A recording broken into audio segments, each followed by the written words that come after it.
Here is a question. Read it carefully and think about the answer. Let us solve it step by step. Let us first understand the key concept here. To differentiate two compounds, we need a test that gives a positive result with one and a negative result with the other. Moving on to the next step. Acetaldehyde, CH3ChO, is an aliphatic aldehyde and reduces Felling's solution, alkaline copper, to solution to give a brick-red precipitate of Cu2O.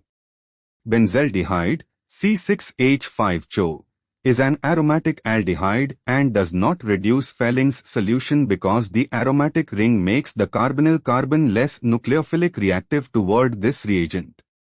Thus, Felling's test can differentiate between them. Option A is valid. Moving on to the next step. Acetaldehyde has a CH3CO group, methyl ketone methyl aldehyde pattern and gives a positive iodoform test, producing a yellow precipitate of Chi3. Benzaldehyde lacks a CH3CO group and does not give a positive iodoform test. Thus, iodoform test can also differentiate between them. Option B is valid.